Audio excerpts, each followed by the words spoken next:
Hello friends, आपका मेरे channel पर स्वागत है।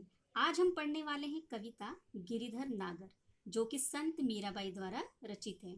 अगर आपने मेरे चैनल को सब्सक्राइब नहीं किया होगा तो जल्दी से सब्सक्राइब करें। आइए शुरू करते हैं कविता गिरिधर नागर। पंक्तियां हैं। मेरे तो गिरिधर गोपाल दूसरो न कोई, जाके सिर मोर मुकुट मेरो पति सोई।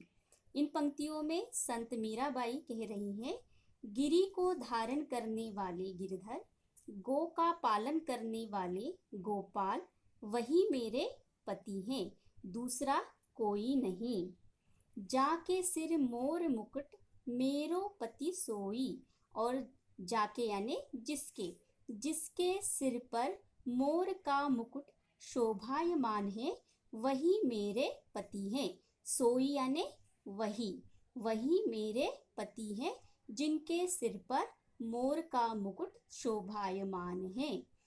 नेक्स्ट देखिए, छाड़ी दई कुल की कानी, कहाँ करी है कोई। कानी यानी इज्जत या मर्यादा, छाड़ी दई यानी छोड़ दी।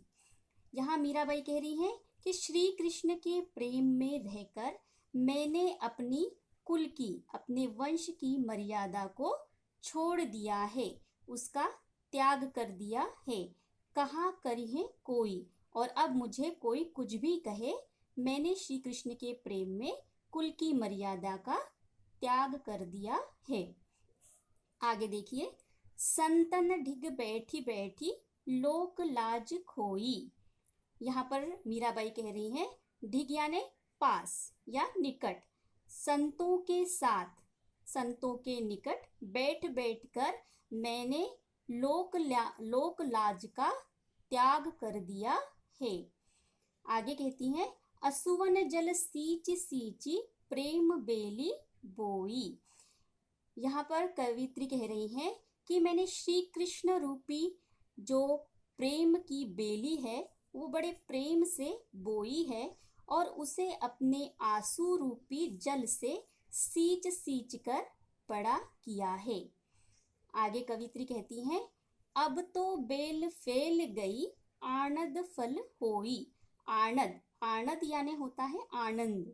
तो अब यहाँ पे कवित्री कह रही है कि अब तो बेल फेल गई।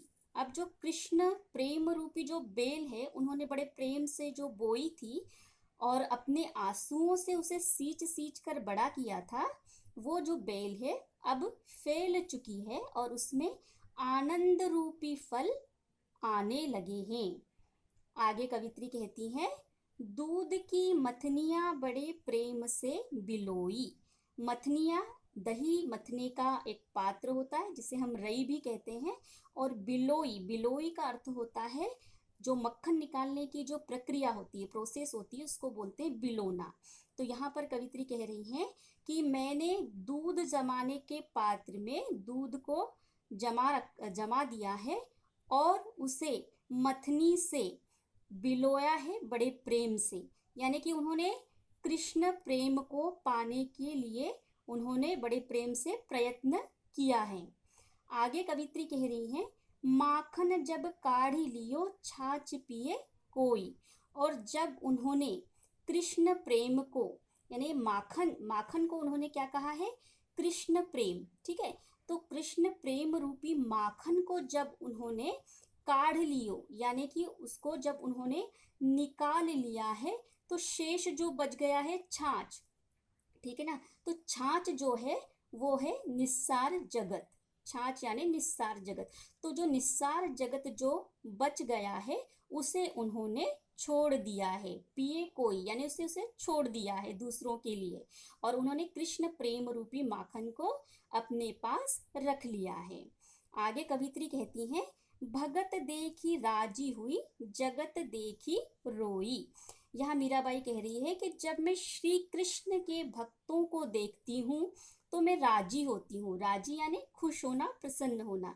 तो जब वह श्री कृष्ण के भक्तों को देखती हैं तो प्रसन्न होती हैं, और जब वो इस निस्सार जगत को देखती हैं, यानी कि जो लोभ मोह माया से युक्त जो जगत है, संसार है, उसको जब वो देखती हैं तब उन्हें रोना आता है। आगे जो मीराबाई हैं वो कह रही हैं, दासी मीरा लाल गिरिधर तारो अब मोही। मैं तो अपने गिरिधर की दासी हूँ, और हे श्री कृष्ण, मुझे अब इस संसार रूपी भवसागर से तार लो। अर्थात मेरी जो जीवन रूपी नैया है उसे इस संसार रूपी भवसागर से पार लगा दो। आगे की पंक्तियां मैं आपको नेक्स्ट वीडियो में बताऊंगी। आपको मेरा ये वीडियो पसंद आया होगा तो मेरे इस वीडियो को लाइक शेयर करें और चैनल को सब्सक्राइब करें। Thank you for watching.